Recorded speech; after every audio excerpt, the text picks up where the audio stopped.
नमस्ते मेरे प्यारे भक्तों। तेरे दुश्मन सामने आ चुका है और यह दुश्मन एक बहुत बड़ी साजिश रच रहा है। मैं तुम्हें फंसाने की योजना चल रही है। और मित्रों, इसका सबसे बड़ा मित्र तुम्हारे घर के ही कोई सदस्य है। जी हाँ, अब दुश्मन की चाल समझने का वक्त आ रह गया है। इसीलिए इस संदेश को अनदेखा बिल्कुल मत करें, नहीं तो पछताना पड़ेगा। क्योंकि अब समय साधारण नहीं रहा। जो होने वाला है उसे कोई इंसान रोक नहीं सकता। यह कोई डराने वाली बात नहीं बल्कि एक चेतावनी है। अगर आप यह सुन रहे हैं तो समझ लीजिए कि महादेव ने आपको चुन लिया है। बहुत कम लोगों तक यह संदेश पहुंचता है और आप उनमें से एक हैं। आने वाले कुछ दिन आपके जीवन की दिशा बदल सकते हैं। जो वर्षों से अटका हुआ था वह अचानक गति पकड़ेगा और जो छिपा हुआ था वह सामने आएगा। आपने शायद हाल के दिनों में महसूस किया होगा कि आपके आसपास की ऊर्जा बदली हुई है। बिना वजह मन भारी हो जाना, नींद का टूटना या अचानक किसी पुराने व्यक्ति का याद आ जाना, यह सब संकेत हैं। महादेव यूं ही संकेत नहीं भेजते। इसके पीछे कारण होता है। अगले 7 दिनों में ऐसी घटनाएं घटेंगी जो आपने कभी सोची भी नहीं होंगी। कुछ बातें आपको चौंकाएंगी और कुछ आपको अंदर तक हिला देंगे। न्याय में देर हो सकती है लेकिन अन्याय कभी स्थायी नहीं होता। जिन लोगों ने आपको कमजोर समझा, जिनके शब्दों ने आपको तोड़ा, अब वही लोग अपने किए पर पछताएंगे।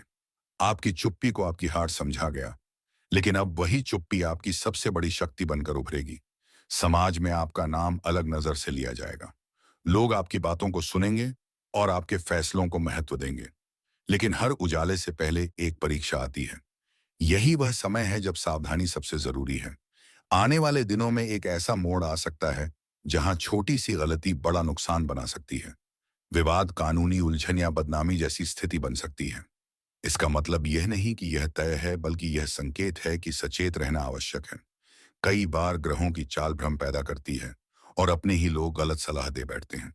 इसीलिए इन दिनों आंख बंद करके किसी पर भरोसा ना करें। रिश्तों में मिठास हो सकती है, लेकिन हर मुस्कान सच्ची नहीं होती।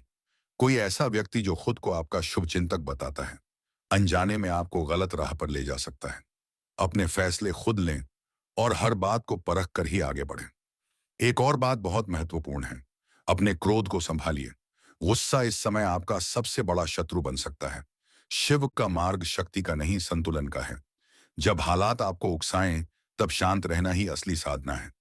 घर में, काम पर या बाहर अगर कोई आपको भड़काने की कोशिश करे, तो मौन ही आपका कवच बने। आपके जीवन में कोई ऐसा भय है जो लंबे समय से पर्दे के पीछे से आपको प्रभावित कर रहा है। शायद आपने उसे महसूस किया हो लेकिन कभी नाम नहीं दे पाए। अब उसका प्रभाव कमजोर पड़ने वाला है। सत्य देव से ही सही, लेकिन सामने जरूर आता है। इसी के साथ एक सुखद संकेत भी जुड़ा है। कोई मनचाही सौगात, कोई अधूरी इच्छा या कोई विशेष व्यक्ति जिसका इंतजार आप भीतर ही भीतर कर रहे थे, अब आपकी ओर बढ़ रहा है। यह साधारण खुशी नहीं होगी, बल्कि ऐसी अनुभूति होगी जो आत्मा को छू ले। इस संदेश को हल्के में मत लीजिएगा। इसे अंत तक समझना जरूरी है, क्योंकि हर शब्द आपके भविष्य से जुड़ा है। कभी कभी ज्यादा बताना भी नुकसान पहुंचाता है। इसीलिए इसे अपने तक सीमित रखें। अगर आप समय रहते सतर्क रहे, संयम रखा और महादेव को स्मरण में रखा, तो बड़ी से बड़ी विपत्ति भी आपका कुछ नहीं बिगाड़ पाएगी। जो सुन रहा है वही तैयार है। बाकी लोग सिर्फ सुनेंगे, समझेंगे नहीं। और यही अंतर तय करेगा कि कौन आगे बढ़ेगा और कौन पीछे रह जाएगा। उस क्षण टकराव से पीछे हट जाना ही आपकी सबसे बड़ी जीत होगी। अभी संघर्ष करना समझदारी नहीं है, क्योंकि समय खुद आपके पक्ष में काम कर रहा है।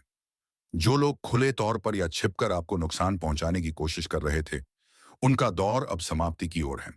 चाहे वे परिवार के भीतर हो या बाहर, सामने हो या पर्दे के पीछे, उनकी शक्ति अब धीरे धीरे कमजोर पड़ रही है।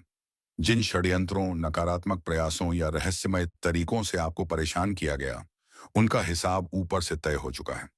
अब डर को अपने मन से निकाल दीजिए। जो व्यक्ति आपको बार बार मानसिक या भावनात्मक रूप से दबाने की कोशिश कर रहा था, वह अब आपको हानि नहीं पहुंचा पाएगा। नकारात्मक कंजरें, जलन और द्वेष का असर टूटने वाला है, क्योंकि इस समय आपके चारों ओर एक मजबूत सुरक्षा घेरा बन चुका है। अगर फिर भी मन में असुरक्षा का भाव रहे, तो आस्था के साथ एक छोटा सा उपाय किया जा सकता है। हनुमान जी के मंदिर जाकर सच्चे मन से प्रार्थना करें और वहां से आशीर्वाद स्वरूप कोई रक्षा सूत्र धारण करें। विश्वास रखिए, शक्ति वस्तु में नहीं बल्कि आपकी श्रद्धा में होती है। अब उस समय की बात करते हैं जहां आपको सबसे अधिक सजग रहने की आवश्यकता है। आने वाले कुछ दिन अप्रत्याशित हो सकते हैं। छोटी सी लापरवाही बड़ी परेशानी का कारण बन सकती है। इसीलिए अपने आसपास की चीजों पर ध्यान देना बहुत जरूरी है। खासकर पानी, बिजली और आग से जुड़ी स्थितियों में अतिरिक्त सावधानी रखें। वाहन चलाते समय जल्दबाजी ना करें। नियमों को हल्के में लेना इस समय भारी पड़ सकता है।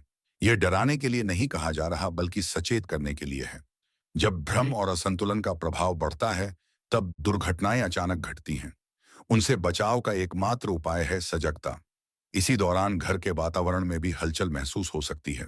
बिना कारण बहस, छोटी बातों पर तनाव और आपसी गलतफहमियां बढ़ सकती हैं। ऐसा लगेगा जैसे आपके अपने ही लोग आपकी बात समझना नहीं चाहते। यह लोग तुम्हारी बातों से भगाना चाहेंगे, तुम्हारी हर कही हुई बात को अनसुनी करेंगे। लेकिन मेरे प्यारे भक्तों, तुम्हें घबराने की बिल्कुल भी जरूरत नहीं है, क्योंकि अब वक्त के साथ साथ तेरे हालत भी बदलेंगे। आपके निर्णयों पर सवाल उठेंगे, आपकी सोच को गलत ठहराया जाएगा। यह स्थिति इसीलिए बनती है क्योंकि जब एक व्यक्ति आगे बढ़ता है तो आसपास के लोगों के भीतर असंतुलन पैदा होता है।